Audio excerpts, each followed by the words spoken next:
So my glasses on. You've got a pair hanging for your t-shirt. Sorry. That's short range, medium range. Short range and medium range. With a multiple. That's long range. I've got a set of binoculars for long range. When you live out in the countryside, a pair of binoculars are quite handy. A lot to see out there in the hill, you know. Know that I've been out since Buster pegged it. Okay. Anyway, I guess we better say hello to some people, eh? Yes, I think. I'll Chings. Robert Bruce. We've got another one calling us Mister. I know. Craigie's a complex, isn't he? Mr. McGuinness and Mr. Milligan. Oh, Good afternoon, Stevie Charlton, Kirsty Hamilton, Alan Duncan, Robert Bruce, Kirsty Hamilton, Chris Fisher. Morning, hi Chris. Afternoon, Longer. Hashbury Stumbles. Stephen Kelly. Laurie Hay. Hi, John Baxter. Hi, Rosie. Hi, Barbara. Pete's Music. Hello there. Hi, Alistair. You've come down from the top. Margaret Mackay. Ginger's in. Ginger's Horizon. Hi, Stuart. Hi, Peter M. Right back in the other direction. Hi, Christina. I've got a Nikon P1000 for long distance. It's got a 3000 millimeter zoom. That is big. That is enormous. At Sunderland Football Stadium, the closed circuit TV at each of the corners, it was to pick up from the head to the middle of the body, was a 200 millimeter lens. So if he's got one that's got a 3000 millimeter lens, bloody hell. Hi, Mark. Hi, wee bird. Hi, Graham. Right, I guess we'll get this started, David. We've got a lot to get through. Sure. The comedy and tragedy that is the Alpa Party just goes on deeper and deeper. It's not funny. And one thing we should not do is we should not laugh about anything to do with that, right? Because at the end of the day, it's like we look at the Alpa Party, and effectively that was, you split the indie vote. They split the movement, I don't know about the vote. The movement, yes. And it's like, at the end of the day, it's like, goodness sake, guys. Anyway, if you're with the Alpa Party now. Anyway, people, if you're wondering what we're talking about, I guess we better tell them what we're talking about. Yeah, go on then. Apparently, the Alpa Party aren't going to be able to stand candidates in next year's election because of a legal dispute between Chris McElhenney and the party. Now, Chris McElhenney, who was ejected from the party, went to an industrial tribunal and said he'd been sacked unfairly. So he is basically suspended in position. Yeah. And he's the nominating officer. So if they want to stand candidates, he's going to sign off on them. Is it not possible that they could actually say, right, fine, under the circumstance, we're going to have someone else we're going to bring in to do that? No, they'll need to wait until the legal system decides whether it was unfairly dismissed or not. Okay. So basically, the position has been held on hold. Yeah. So unless they can make peace with Chris and get me sign off or get me back off so they can appoint somebody else to his position. If it's an industrial tribunal, it's like, what's it going to cost them? 50 grand? No, 200 quid to pay in, that's it. Aye? Aye, nothing more. In fact, I don't even think you pay to pay in here in England. I thought the standard thing through a tribunal now was 50 grand for unfair dismissal. Oh, that might be the compensation package. Yeah. Well, I can't see what the cost is. I don't think there's any cost here in Scotland except for the price. No, there isn't. Except for the price of your own legal coverage if you lose. Yeah. And potentially the legal costs on the other side if you lose. Yeah. So it would appear that the mess that is the Alpa Party is in a huge mess. And this could well be the death knell of the Alpha Party because they only polling anyway. As James Kelly at Scott Go Pop points out, that the people who intend to vote for Alpha, because they're only going to garner 1% of the vote maximum on constituency and potentially 4% of the vote maximum on the list, then they're not worth voting for because they ain't getting anything. Yeah. Now, what James Kelly at Scott Goes Pop saying is, don't waste your second vote, give it to the Greens or somebody else. Because effectively giving it to the Alpha Party is just throwing it in the bin. Yeah. But at You that may as well go in and deface your polling ticket, something like that. time, it doesn't look as if the Alpha Party will be appearing on the ballot anyway. Yeah. And that will probably be the end of that ragtag bunch of losers. Yeah. I mean, whoever thought that ragtag bunch were going to be able to stick together, work together, and actually create an enterprise that worked must be fucking after chump. No good, eh? Nah. Unless, of course, you've found them to be an annoyance. I haven't found them to be that relevant, to be honest with you. Well, not for a long time. At the start, they were annoyance. I don't mind saying. They were a noisy minority, but the polling never showed that they were ever going to do anything. Yeah. And because obviously I could fight back, I became a target. But there you go. Now, apparently, Chris has authorised his deputy to sign off on candidates, but he could withdraw that at any time. So if anybody in the ragtag bunch that is the Alpha Party pisses him off, which is bound to happen because it is the Alpha Party, then he could withdraw that. So as I say, at this point in time, it could well be that there won't be any Alpha Party candidates on or standing in the next election. And then, of course, there's a cost. Can they cover the cost of standing in constituencies? Yeah, at the end of the day, it's like that. That's the thing. It's like comes down to the fact of I don't know if they get any heavy backers now at all. Well, if I was a backer of the party and the way they've been behaving, I would have withdrawn. Yeah. But as I say, looks like McCaskill's party is about to peg it. It's about to disappear. The only thing that was holding it together was Mr. Salmon, and he's gone. Yeah. McCaskill was always a wishy-washy anyway. Aye, but Angus Brendan McNeil joined them, didn't he? So I guess he'll not be staying in now. Angus was only with them. What was his? An advisory role, wasn't it? Advisory, that's right. Aye. Well, anyway, it could well be folks that we've heard the last of them, or could soon be hearing the last of them. All right, let's move on.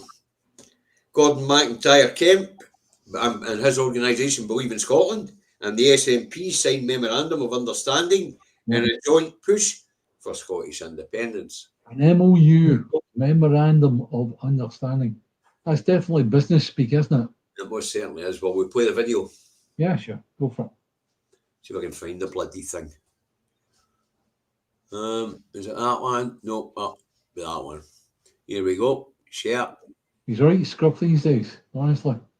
We're here in Blairgowrie today, the First Minister of Scotland and myself, representing the SNP and Believe in Scotland, and we've just signed an agreement, a memorandum of understanding that says that we are going to work more closely together than ever before to get the Yes movement back together and on the front foot to make the case for independence, so that we're ready to reunite the movement, get the Yes family back together and get ready to win our independence.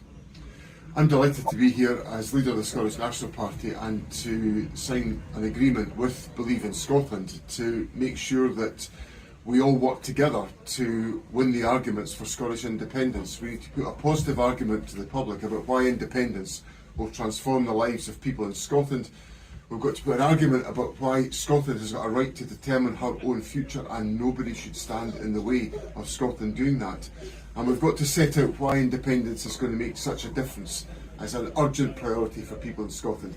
And the agreement between the Scottish National Party and Believe in Scotland will help us do exactly that. And it's a very significant day in advancing the cause of Scottish independence. So, Very good. yeah. Yeah. So you think it's a good idea? It's a lovely idea. Great. That's good. You and I go and Gordon go back a very long way, David. Oh yes, just a bit. And you and him have had your disagreements down through the years. For goodness sake, I must have had my disagreements with everybody. Including me. And everybody must have had their disagreements with me. So at the end of the day, it's like, Aye, we all have that dickhead moment every now and again, don't we? oh, that's right. So, Every one of us. every single one of us, you're right, whether it be male, female, or whatever, we all have that dickhead moment at some point. In fact, I'll probably have one a day. Gordon, no, I'm not going to mention it because maybe too You embarrassing. need to get into it, David. I'm just saying. I mean, we've known Gordon a long time. He's a hard-working campaigner. He's a good guy. He's a really good man, and he's got a fair bit of financial muscle behind him and all with the Business for Scotland organisation. Yeah. So, is it a good marriage? I would say so. Yeah. And will they front each other's events? I hope so. Yes, I hope so. And I look forward to Gordon's marriage. This simply means if they're looking to get the band back together, as I say, as they call it. Yep. For the avoidance of doubt, let's use a bit more business terminology. For the avoidance of doubt, I hope the SNP are prepared to step up to the plate. Well, John seems to be pushing it a lot more at the moment, David. He does, yes. Seems to have been, and he's also seemed to have shaken off a wee bit of that supermarket manager fucking image he had as well. He started to fight his teeth a wee bit. He handed his resignation into Tesco's. He did, and that's it. You know. He has stepped up a bit, which surprises both of us. Although I did say that it was potentially within him, whereas you and I have known him a long time and thought, no, this isn't the fucking man for the job here. We're just looking at it and thinking, here we go. Is that another failed attempt? Aye. This time, it's starting to look half sensible. Aye, it looks as if he just has to get this fucking idea out his head that, although he's right about the SNP majority thing should be an automatic trigger, but it's not. But it's no. Yeah. And he really needs to be pushing the idea that a majority in Holyrood is enough, and then just shove it. Yeah, that's right. You know, but Gordon has been a great campaigner. He's produced some really great campaign materials for us all to work with. With his Believe in Scotland outfit and his economic prospectus and the breakdown of Scotland's economy and things like that. So I think it'll be a good partnership. We'll just need to see how active they become and how quickly active they become. We know that Gordon's out every other week doing events on behalf of Scottish independence. We'll start dragging SNP politicians along with him. Yeah, that would be a sensible idea. It would be a really sensible idea. So I guess we're all quite happy with this development then. Yes. Well, you and I are. The rest of you in the comments, you can stick a wee yes, we're happy, or B, we're no happy, or whatever. Okay. But that's it. The memorandum has been signed. It's new to see what sort of programme they put together for promoting Scottish independence. Yeah. Aye, the Greens are up in their game on independence as well, Stephen. That was always a wee worry once Patrick was gone. Ross is filling his boots rather well. I used to think that Patrick was very, very good at what he said times, right? But Lee Ross is definitely filling his boots, no bother. Aye, no bother. Making it look easy, actually, isn't he? Yeah.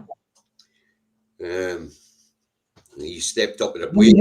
I haven't heard much from the other co-convener, the last Gillian. Yeah, I would like to hear more from her, but at the moment, Ross is. He's front and centre at the moment, isn't he? Yeah. I think we can blame the press for that, David. Yeah. Bit of misogyny in the press here, you know. True, probably. Right, did you see? Did you see Russell Finley's speech at the Conservative Party conference at the weekend, David? Oh, bits, and I couldn't believe it. Honestly, man, it's like, Mr. Finley, we've got a podium here, and you've got your front of friends. You can say what the hell you like, and nobody's going to say boo to any part of it, right? So, yeah, carry on. You've got the next 3.5 minutes. I think they gave him 15, to be fair. Anyway, he kidded on he was Mel Gibson, didn't he? Yeah. His battle cry for the next Scottish election is freedom! Yeah. And he tells the Conservative Party conference that the Scots don't want independence, but they do want more freedom from tax and regulations. So it's freedom from independence, freedom from public services, freedom from, I don't know. But what he said is that what the Scottish people want is freedom from taxation and freedom from regulation. Well, but they don't want freedom for the United Kingdom, apparently. yeah. He also, in actual fact, you look at that, freedom from taxation. Freedom from taxation means that we'd have no public very small amount of public services. We'd have none. Yeah. Unless the churches start putting on schools and hospitals and things like that. Join the parish. You get some money on the parish. That's the way. That's it. Yeah. Wait a minute. Hang on, be careful. Because that's an attack on the Christian side. That's anti-Semitic. I will get there, David. Take your time. Take your time, we'll get there. Anyway, he has a swipe at John Swinney in the SNP. And he says Scotland has become a melting pot for wacky policies such as rent control, universal basic income, and the 4-day working week. I've got news for Ross, right? Or Mr. Finley, sorry, Finley. AI's here, right? And if there's no universal basic income, we're all going to fucking starve. We're all going to starve, yes. I mean, how's about that for a wacky idea? Is that a wacky idea? Here's another wacky idea that we control rent so people can afford to live. And another wacky idea is that we have a 4-day week because AI is dating the rest of the fucking week up. No. We've got a no-day week. You've got a no-day week. Well, AI's not quite taking out the public service yet. They're only doing it. It's coming. It's coming. Of course it's coming, but at this point in time, it's only doing 3 days. The rest of us are having to do 4. So, but it is coming for the other 4 days as well, David. Yeah. But I mean... My daughter said to me, what should I do? There's going to be no jobs. I said, what to do is go and learn all about artificial intelligence. Learn how to beat it. Learn how to beat it. Learn how to overcome it. I'll take up a sport or take up learning to play EA games. Apparently there's money in it. Yeah. You know. I'd rather watch robots. Don't know about you. They're faster. Move better. Yeah. You know, the stupidity of him. He also says Scotland's economy is knackered and it needs a reset. Hang on a second.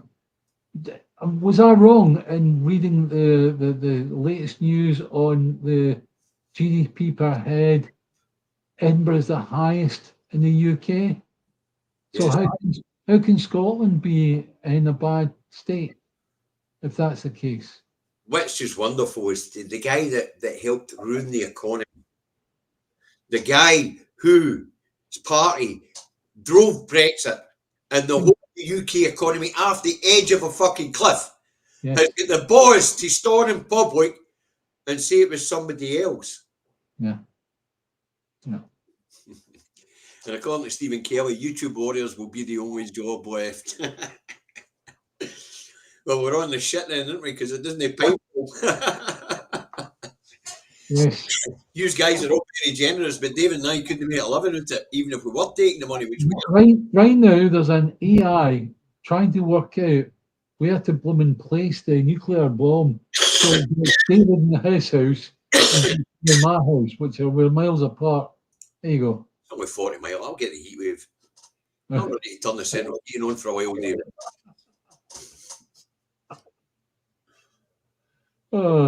We'll find you up the top of that blooming. Everybody else will be having a winter of discontent. transmitter. Everybody else will be having a winter of discontent. I'll have a winter of fucking cheap electricity bills. You won't be having any winter at all.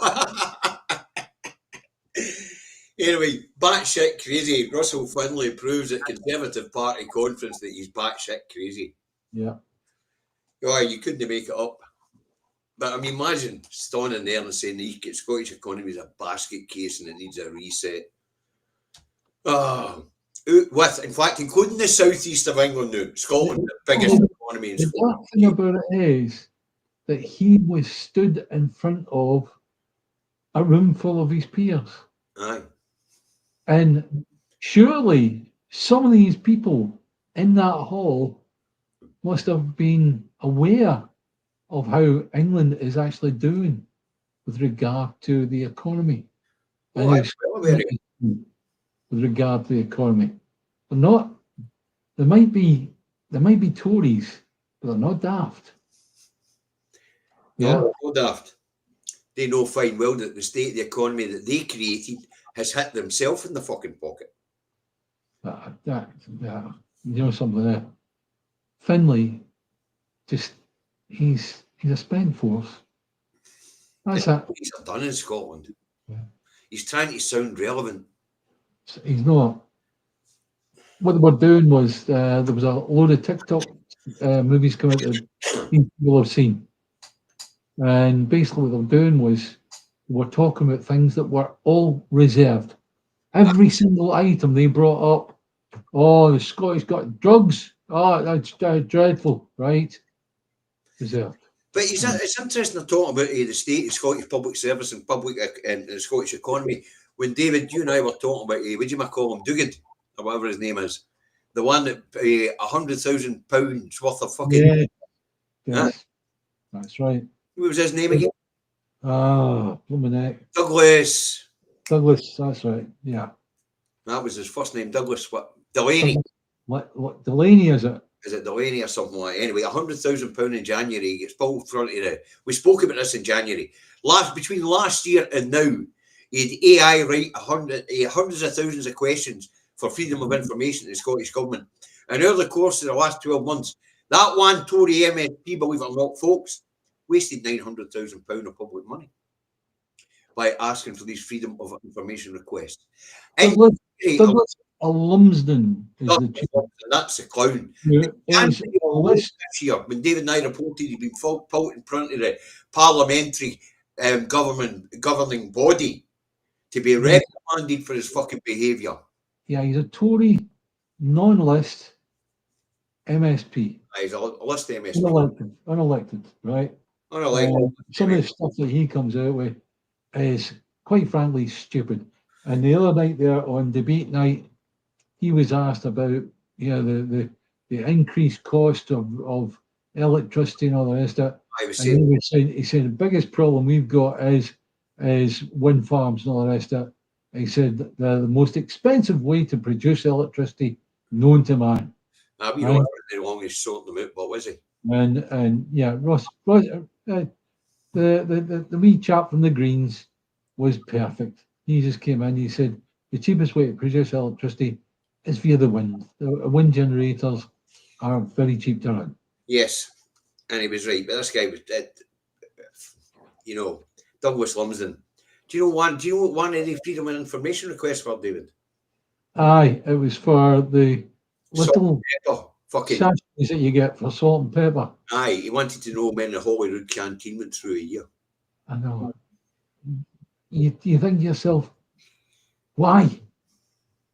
You ask a question like that, straight away, message has got to go down to the canteen staff, takes a couple of phone calls, whatever, right? And then they've got to start looking through what they ordered and all this, the time it takes. Somebody like that, I'm sorry, but he's just a bloody time waster. Well, as I say, 100,000. Minister. He's there to try and do as much damage as he can to our legislature. And I say we should blooming take him, grab him by the back of his blooming his underwear, Now, and careful, pull hard, and then fucking kick and get him out the blooming Holyrood as quick as possible. let's say, careful, dear boy. No, I don't. See people like that work against my people and my legislature straight away. They're the enemy. They are the enemy, eh? They're the enemy within. Yes. And to waste £100,000 of public money in 1 month with AI generating thousands of questions for freedom of information, he should have been suspended from the Parliament. The number, it was in January, and it was 980,000, something like that. Aye, total money over the last 12 months, up till January, when it was put in front of the parliamentary management body and told to fucking chuck it. He wasted £900,000 getting AI to ask for fucking freedom of information. Yeah, that was 1 month. No, 100,000 in January. That was 1 month. Right, yeah. 100,000 That was January. almost a year until they told him to stop it. Was nearly, it was $1 million, right? That was nearly £1 million the fucker had wasted. Yeah, got you. I mean, that should be criminal. Yes. That's a waste of public money. Yes. No, basically what he's doing is he's taking a system that's there to protect people, freedom of information, such as fast lane. What you're doing with all the nukes and your bad management of everything there, right? Freedom of information, answer it. Judge says, get it blooming published, right? That's what freedom of information is about. It's not about asking how many sachets of salt and pepper have you got in a canteen. Aye. Or have you used it in the last 12 months? Prick, honestly. He's a prick and he's an enemy. He's an enemy of Scotland. So is Russell Finlay as well, of course. So is Anasawa. Yeah. All the cuckoos in the nest are the enemy of the people of Scotland. What's the other part? They are trace. What's the other part? Lib Dems. Aye, Treasonous. No, if you vote for the Lib Dems and it's a general election, you're not voting for the Lib Dems, you're voting for whoever the Lib Dems it gets into bed with. Yeah? It's the same here in Scotland, but at the same time, see, they're all treasonous. They all stand for a separate state from the state and the body that they are operating in. Yeah. They are working against the interests of the people of Scotland on behalf of the people of England. Now, I don't want to stop people at Lumsden. I want them to actually spout their nonsense, because I might hate what he says. I might totally dislike what other people say, but I will guarantee you I'll fight hard for the right to say it. Aye, unfortunately. So will I. It's everybody's entitled to their own opinion, but people are not entitled to their own facts. No, and when Lumsden came out about the thing with the wind farms, and he said it was the most expensive way to produce electricity, he then is guilty of putting up facts that are incorrect. He's misleading people. Totally with respect. Anyway, right. Someone in that position to do that, that's wrong, because there will be people in Scotland who'll believe him because he's an MSP. Misusing his position in public office there, isn't he? Anyway, Rosie's got it right. They're total saboteurs. Yes. Yes. Right, let's move on. Apparently, Tommy Ten Names gets a mention here in Scotland as the people seeking response from Humza Yousaf to the knowledge that Stephen Yaxley Lennon has been invited to Israel by their diaspora minister, Chickley.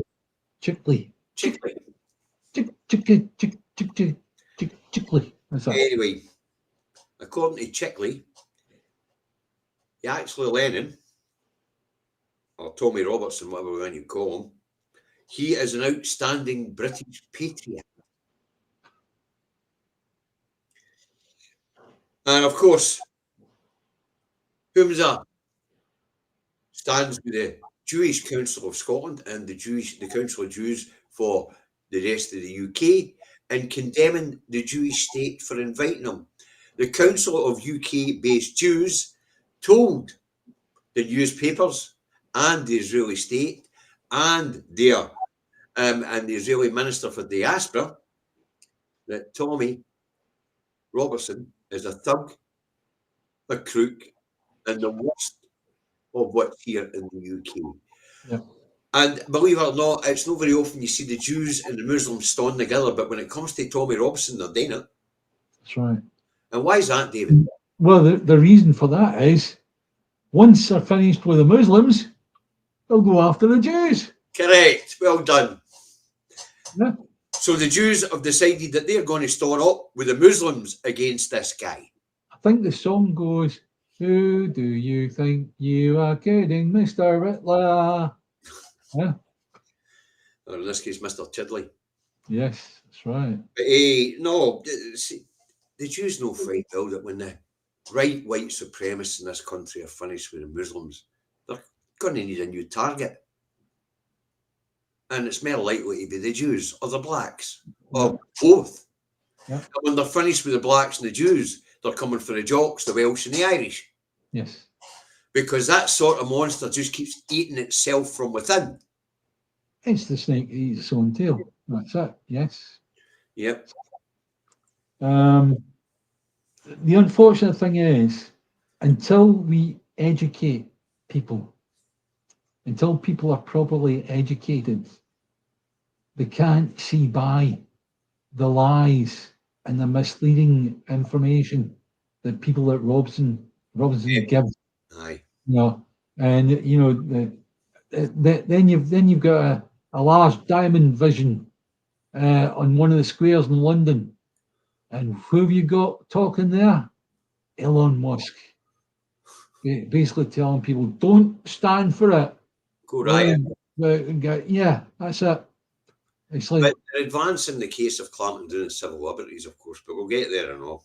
you know, the Elon Musk should be taken to the International Court of Justice over that one, because that is mass incitement, international incitement to violence. And our moderator, Stephen Banker's got it right. Stupid will always attract stupid. Yeah, but the thing Now, is, why has Israel invited Tommy? the thing is, though, it's like we need to educate these people. Well, we're just about to. Yeah. Why have Israel invited Tommy Robson, stroke Stephen Yaxley Lennon, stroke criminal, stroke fucking Weidel, stroke thug to Israel? Oh, what do you think? He's a Zionist. Yeah, because the huge march the other week there in London, And plus, the numbers were between 110 and 150,000 estimated, right? And at the end of the day, it's like the Israeli government wish to get as much hold over Britain as they can, right? And they figure that by inviting this guy Robinson, that they'll get more handle on people. I'm sorry, I'm maybe making this up wrongly, but at the end of the day, it's like they see this Tommy Robinson as to promote anti-Muslim sentiment in the UK. That's why they're inviting him.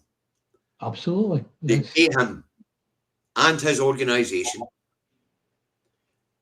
big money to push the anti-Muslim rhetoric here. That's right. They want to push the idea that the wee guy in the street corner selling you your milk and bread in the morning is a danger to you. The one that's been selling your kids sweets and patting them in the head since they were babies right up until they go to secondary school. Apparently he's a fucking danger to you. But some fucking thug that's never in and out of jail, stoning in a platform in central London telling people that the wee guy that serves your milk and bread in the street corner is bad for you is a fucking loon ball. And yet here we have it being promoted here in the UK by the mainstream media. Yeah. And the government. The government of today pushing anti-Muslim rhetoric on behalf of the Israel. You couldn't make it up. Let's put it roughly what it is, right? Okay. Sorry, folks, went off on a rant. The without ranting about it, right? Jewish or Judaism is a religion, Yes. not a nationality, right? Yep. Muslim or Islam is a religion. It is not a nationality, right? So we can. There's Muslims that come from all parts of the world. There are Jews that come from all parts of the world. Correct. Right? So, but we consider the Jews consider themselves to be a nationality, which is wrong. Zionists consider themselves to be a nationality. Jews don't. Yeah, that's right. To say, I was listening to a lecture last night. I was talking about it this morning. Yeah. To a rabbi based here in the UK who considers himself to be Palestinian because his family lived in Palestine. His father and grandfather were rabbis in Palestine before the Nakba. Also, let's just give it straight. It's like in Palestine, you've got Bethlehem, which is what we celebrate Christmas time, right? Away in a manger, and the rest of it. Religions and bigotry. The Christian faith is there, big style, right? And yet, we've got a terrorist organization called the IDF. How many Semitic religions are there, David? What, Semitic? Oh, Semitic. You've got the Jewish, the Muslims, the Muslim, and what's the other one? Demonite. I'll find it for you.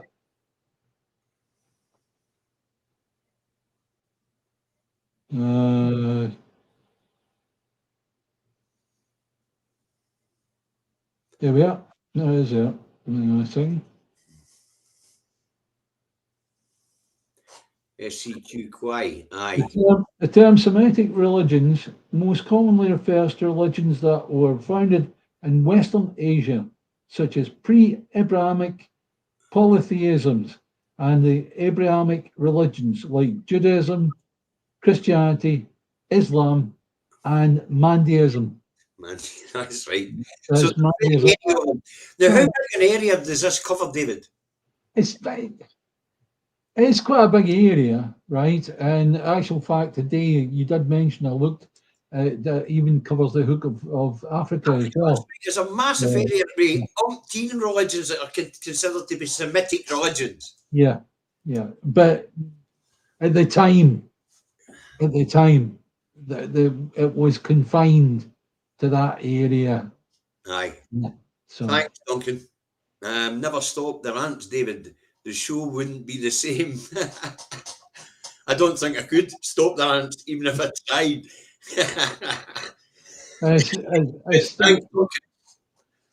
I keep on saying to Sarah, look, take the elastic band off his Wally carefully, because if you don't, it's like it really puts him in a bad mood for. Yeah, my wife's menopausal. I bet my thing's on for peanut high was again, David. Right, let's move on. Right, well, Sarwar's moved on from knackered SNP to, knackered idealist SNP to snooty elitist SNP. What do you make of that? No, it's a joke. It really is a joke, honestly. John, of course, attacks him. He goes, I'm fucking proud of my state education, Bampot. And it's not saying people that live in glass houses shouldn't throw stones. So right? anyway, well, we have a look at some of the stones that have been thrown at Sarwar or his claims of elitism and a state-educated schoolboy. Well, Sarwar's going to say about Scottish education, shall we? How dare you? Honestly. Let's have a wee look. Where are we? Oh dear. I better go and drag it back up first.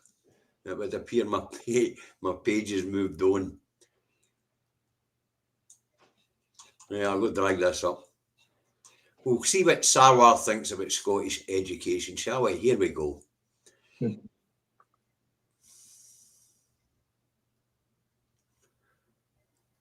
Can I just ask you, how many Scots do you think can afford to spend £10,000 a year to send their children to private school in the way that you do?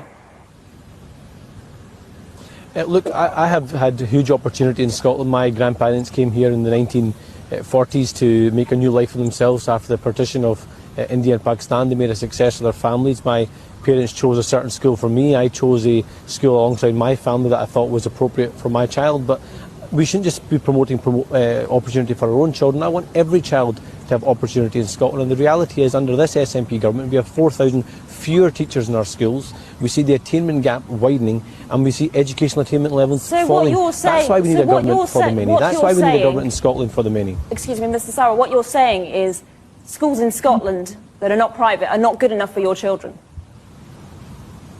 Oof.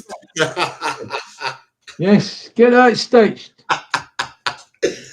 Oh dear. Imagine a man who attended a private school, was privately educated, who sends his children to private school to be privately educated. Imagine him calling anybody the elitist. No. No. Son of a multi-millionaire, privately educated, calls boy for state school elite. Yet again, it just proves Sarwar is no longer fit for the position he's in. Yeah. Yeah, Strange Love the Doctor says Anas Sarwar's the gift that keeps on giving. There's a lot of truth in that. When it comes to stupid, he hit every branch in the way down out the tree. Yeah. And I mean that. Yeah. Yeah. I'll tell you what, if he ever goes back to dentistry, I need my teeth fixed, but I'm not going to him.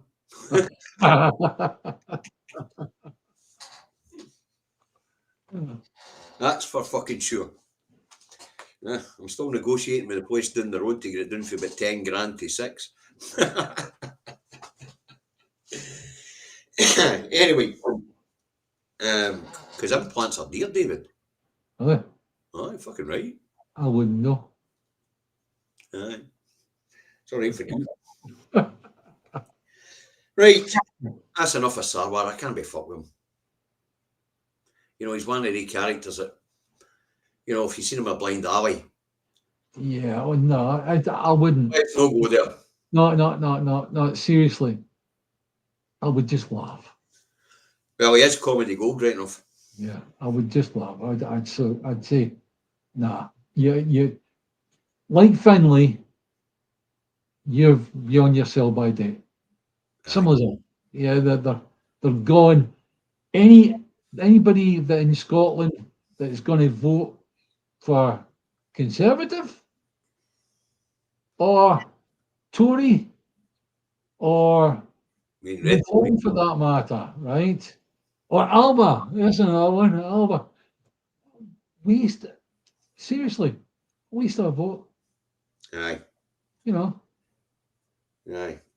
Laurie, I'm not going to Turkey. I haven't lost anything there. I'll just end up paying the dentist down the road the 6 grand he wants to fix my teeth. When I've saved up enough. Right, let's move on, shall we? Let's get to Manchester and the terror attack. It's become apparent that the police caused more damage than the knife-wielding terrorist, allegedly. Yes. And apparently the terrorist was known to police. Well, it's important to mention the fact that at first we thought the chap was born in the UK. Yep. From Syrian parents. From early reports, aye. Yeah, from early reports. Now we find out that he actually was an immigrant. Yep. Who was given leave to remain. Yep. And he was alleged rapist. So in other words, he was on police bail waiting for a court date. So there was pressure there on that side. I don't know what it was that came over him, but at the end of the day, the man went about with a knife trying to stab people. Aye. And also, it's worth pointing out, the police attended the site within 7 minutes. I remember the last time I phoned the police, and it was quite serious. I actually had people, you try to get in the house, right? And I didn't see the police for about, 2 or 3 hours. I said to the police, I said, well, why don't you be handling all this yourself? Oh, sorry, we were busy. Drumchapel. Aye, next door to Drumchapel. Yeah, but at the end of the day, it's like, I've got to say 7 minutes until the police were there. That to me seems strange, but I don't know what to read into that. Well, it means there was a police station in the proximity. It must be quite a big Yeah, area. I know you've said this, but still in all, 7 minutes. 7 minutes. Just, I mean, if we had to jump in the car and go down to Clydebank, and we just live at the top of the hill, right? It would take us all 7 minutes to get there.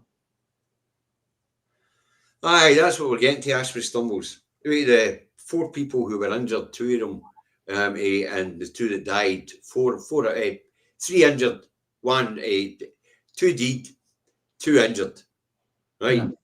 The police managed to take out 2 of the 4. So the terrorists actually only managed to hurt 2 people. Yeah. But the police managed to fire through a door and injure 2 people. Yeah. Killed 1, sorry, injured another. Mental. But Dreadful. this brings us on to... No, dreadful. Really, really bad. And both, just so that everybody understands here, both David and I both offer our condolences for the family of anybody that was killed, and that for any that's injured, we have the wish for a speedy recovery. We hope they're okay, right? However, being the Jewish synagogue, what we had an outpouring of, this is dreadful. We're all under attack here. We're all going to be unsafe. We're all going to be, you've got to do something special for the people of the Jewish faith. And Giza Break says he phoned the police about drunk guys fighting in the street and nobody showed up at all. Yeah. Yeah. But now, let's move on and widen this out a wee bit. So the response for the UK government after they requested that people don't protest the genocide in Palestine that weekend as a marker of respect to the Jewish people.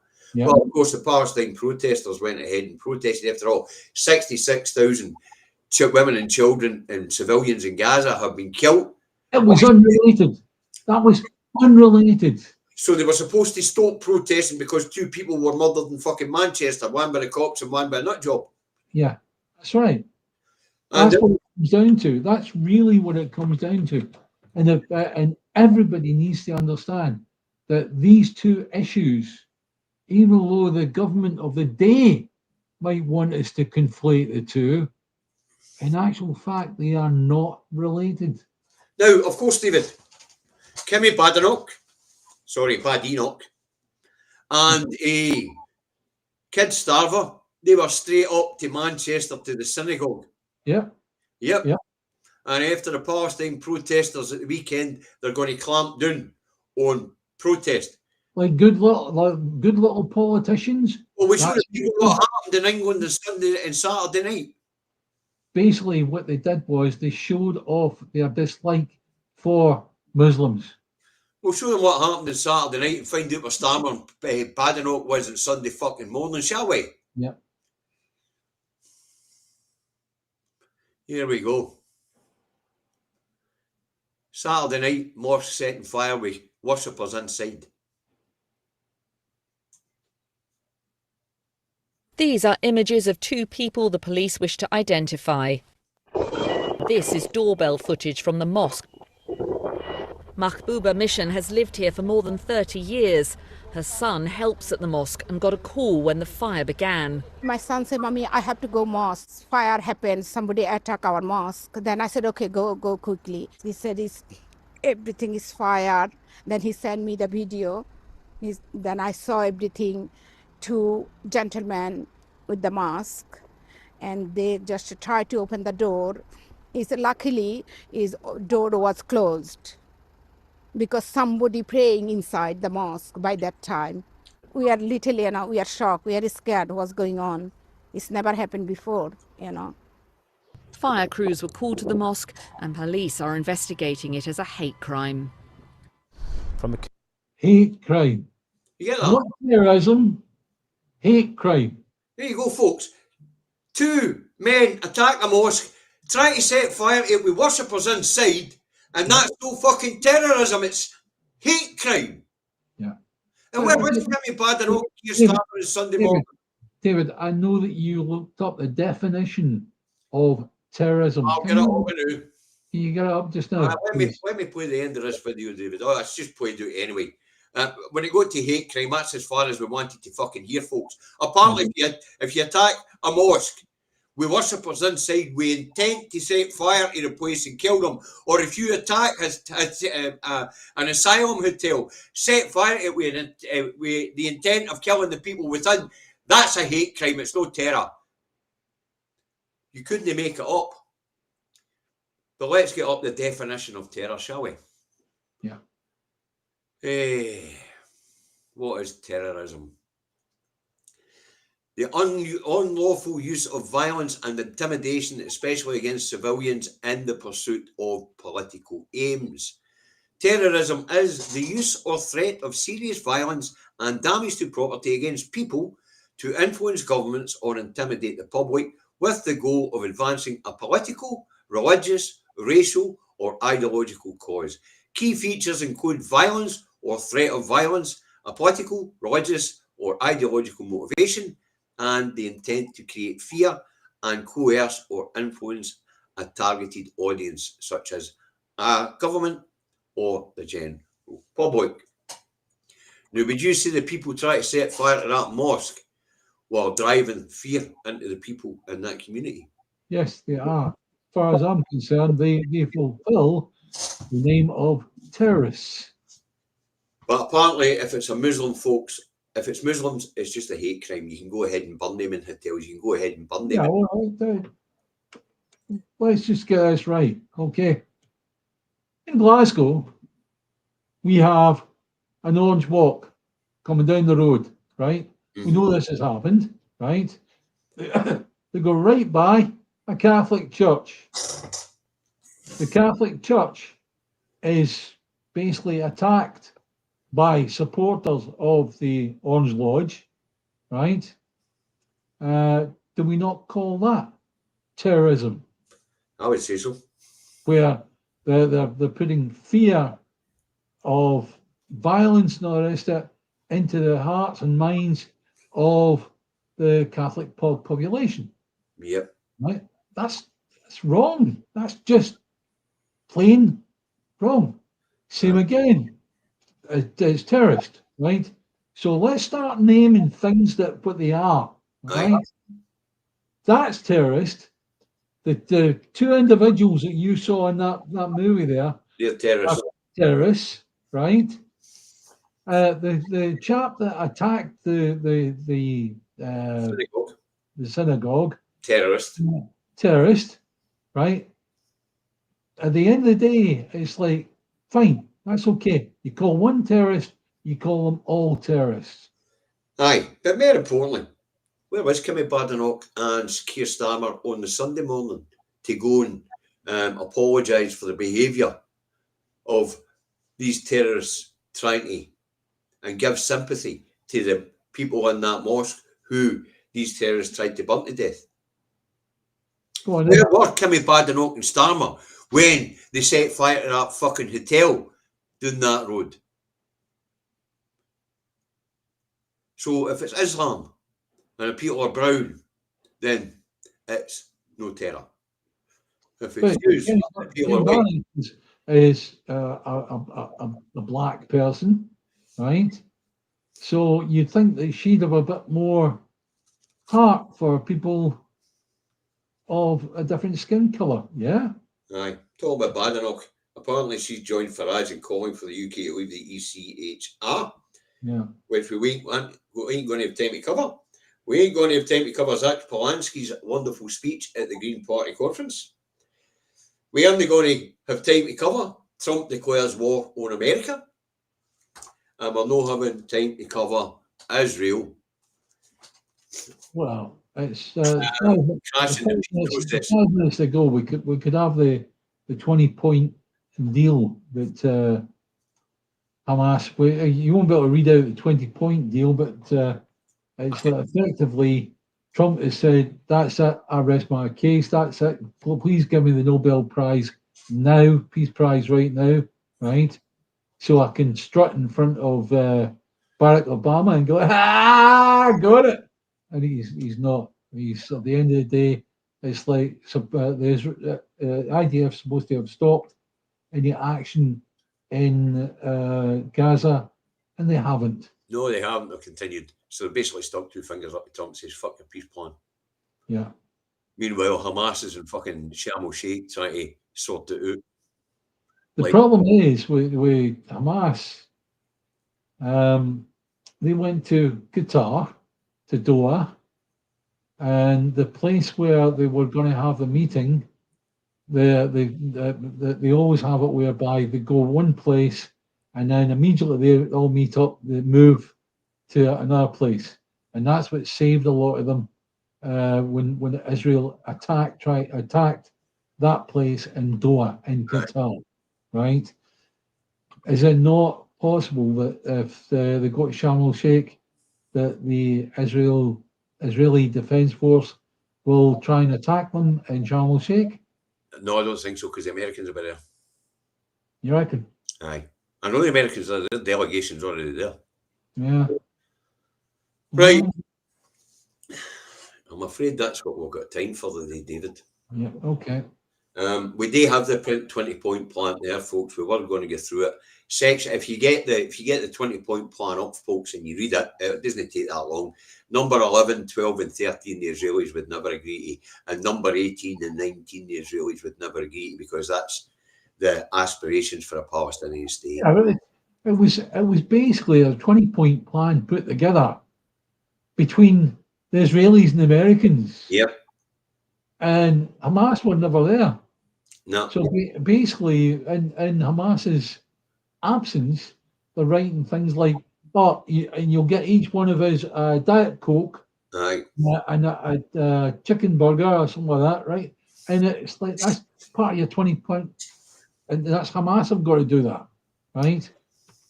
What a shite, it really is, honestly. Anyway, as I said, there's no way it was going to work, because Netanyahu didn't stop when ordered.